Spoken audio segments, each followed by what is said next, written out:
नमस्कार, आप देख रहे हैं दृष्टि न्यूज चैनल और मैं हूं आपके साथ साक्षी। चलिए रुक करते हैं आज की तमाम बड़ी खबरों की ओर।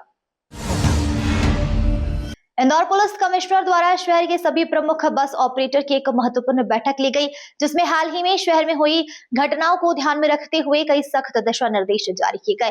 बैठक का मुख्य उद्देश्य यात्री सुरक्षा को मजबूत करना और बसों में होने वाली घटनाओं पर नियंत्रण पाना था।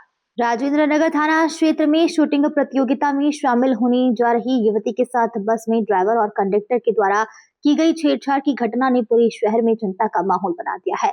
इस घटना को गंभीरता से लेते हुए पुलिस कमिश्नर ने साफ कहा है कि अब किसी भी तरह की लापरवाही या अपराध की स्थिति में सीधे बस ऑपरेटर की जिम्मेदारी तय होगी और उन पर कड़ी कार्रवाई की जाएगी। बैठक में पुलिस कमिश्नर ने बस ऑपरेटर को कई महत्वपूर्ण निर्देश दिए। सबसे पहले सभी बस ऑपरेटर को अपने वाहनों में ब्रेथ एनालाइजर रखने के आदेश दिए हैं, ताकि यात्रा से पहले ड्राइवर और कंडक्टर की अल्कोहल जांच अनिवार्य रूप से की जा सके। यह निर्णय इसलिए लिया गया है ताकि नशे की हालत में वाहन चलाने या बस में अनुचित व्यवहार की घटनाओं पर रोक लगाई जा सके। इसी के साथ ही सभी बस ऑपरेटर को यह भी निर्देशित किया गया है कि वे हर बस की ड्राइवर और कंडक्टर की जानकारी संबंधित थाने में अनिवार्य रूप से दे। पुलिस कमिश्नर ने कहा, बस स्टाफ के व्यवहार पर निगरानी रखना भी ऑपरेटर की जिम्मेदारी होगी। यदि किसी ड्राइवर या कंडक्टर के खिलाफ शिकायत मिलती है तो केवल उन पर ही नहीं बल्कि संबंधित बस ऑपरेटर के खिलाफ भी कार्रवाई की जाएगी। शहर के भीड़भाड़ वाले चौराहे पर बस के अनुशासनहीन तरीके से रोकने को लेकर भी निर्देश दिए गए हैं। पुलिस कमिश्नर ने कहा कि बसों का मनमाना संचालन ट्रैफिक व्यवस्था पर असर डालता है, इसलिए चौराहे पर अवैध रूप से बस रोकने पर भी सख्त कार्रवाई की जाएगी। बैठक के अंत में पुलिस कमिश्नर ने स्पष्ट किया है कि यात्री सुरक्षा सरकार और पुलिस की सर्वोच्च प्राथमिकताओं में है। किसी भी घटना के घटित होने पर अब बस ऑपरेटर की जवाबदेही तय होगी और सख्त कार्रवाई से कोई बच नहीं पाएगा। आज आज आज हमने यहाँ पे जो हमारे शहर के इंटर स्टेट और लॉन्ग डिस्टेंस बस ऑपरेटर्स हैं, इनको यहाँ पे आमंत्रित किया था और इनसे चर्चा की गई है। टोटल 42 ऑपरेटर्स हैं, जो संख्या इनकी जो बसें चलाते हैं 2 से लेके 90 से ज़्यादा है, बड़े ऑपरेटर्स भी हैं।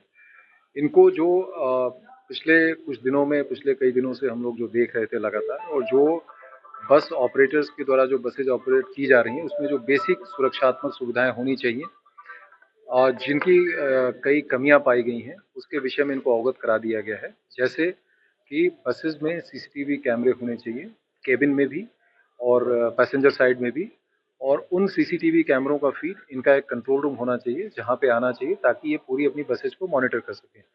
बसेस जब एक बार इंदौर शहर से प्रस्थान करती हैं और अपने गंतव्य स्थल के लिए, तो बीच में जो रुकने का इनका पॉइंट होता है, वो भी पहले से डिसाइडेड है। उसके अलावा इनको कहीं नहीं रुकना चाहिए आकस्मिक परिस्थिति को छोड़ के। उसकी भी मॉनिटरिंग इनके द्वारा की जानी चाहिए, ताकि ये कहाँ रुक रहे हैं इनको पता हो। साथ-साथ इनको ये भी बताया गया है कि अपने बसेस में ये ब्रेथ एनालाइज़र रखें, और चलते समय इनके ड्राइवर, कंडक्टर, हेल्पर जब चलते हैं तो उसकी रीडिंग भी इनको मॉनिटर करनी चाहिए, और बस जब बीच में रुकती है तो उसके बाद भी उसकी रीडिंग लेके वहाँ से ये लाइव इनके साथ शेयर करें और उसके बाद वो चलें। तो कुल मिला के लगातार जो इनके ड्राइवर, कंडक्टर और हेल्पर रहते हैं, उनकी जो स्थिति है, गाड़ी चलाने योग्य है, नहीं है, कहीं कोई दिक्कत तो नहीं है, वो सारी इनके द्वारा लगातार मॉनिटरिंग होनी चाहिए।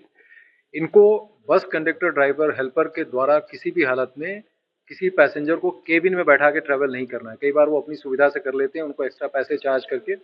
वो ऑनलाइन बुकिंग भी नहीं होती है, कई बार वो ऑपरेटर की जानकारी में भी नहीं होता है। ये भी इनको बताया गया कि ये कदापि नहीं होना चाहिए। 1-2 बस ऑपरेटर्स ने ये बात संज्ञान में लाई है कि कुछ लोग जो है वो किसी गलत प्रभाव में आके आ जाते हैं और फिर जो है बस में बैठने की जिद करते हैं।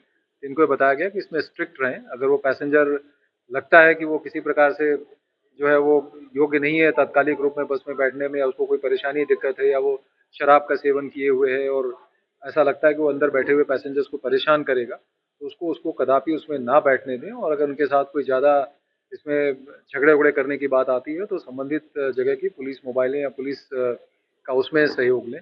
इसके साथ-साथ इनको ये भी बताया गया है कि इनका जो मॉनिटरिंग का पूरा सिस्टम होता है, वो स्ट्रॉन्ग होना चाहिए, और वो अगर कोई कमी है तो उसको ये पूरा कर लें।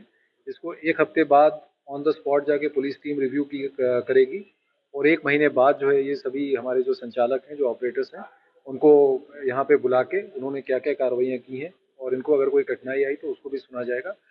कुल मिला के बसेज़ की जो रोड वर्दीनेस है, यानी बसेज़ की जो मैकेनिकल फिटनेस है, उनकी जो पूरी तरह से लंबी दूरी चलने की जो फिटनेस है, वो भी जो है कंडीशन अच्छी होनी चाहिए, चलने योग्य होनी चाहिए, ये भी इनको अवगत कराया गया है। साथ-साथ इनको ये भी बताया गया है शहर में जिस स्थान पे इनकी पार्किंग या जो भी नियत की गई है परिवहन विभाग द्वारा, प्रशासन द्वारा, वहाँ पे अपनी पार्किंग करें। उसके बाद ये जगह-जगह सवारियाँ नहीं भरेंगी। ये इंटरसिटी बसेज़ नहीं है, ये सिटी के अंदर चलने वाली उपनगरीय सेवाएँ नहीं है कि जगह-जगह से सवारियाँ भरती हैं।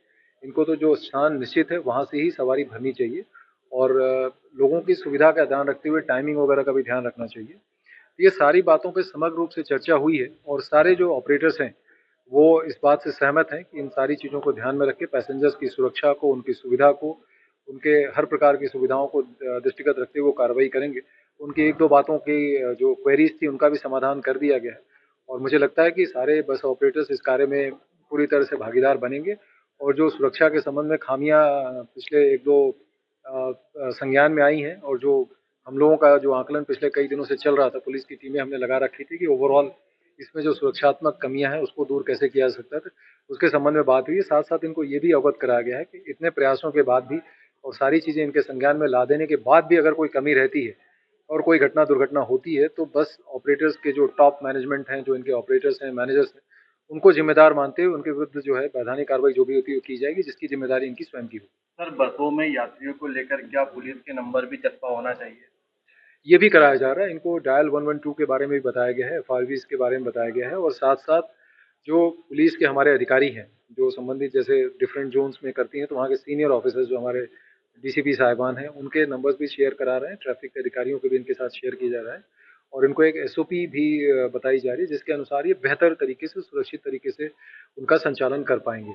और साथ-साथ इनकी हर प्रकार से जो बसों के परिचालन में लोगों की सुविधा के लिए, यात्रियों की सुविधा के लिए जो भी ये व्यवस्थाएँ करते हैं, जो हम लोगों से अपेक्षाएँ हैं उसको भी हम पूरा कर रहे हैं, इनको उसमें गाइड भी कर रहे हैं ताकि बेहतर ये सिक्योरिटी सिस्टम अपना बना सकें।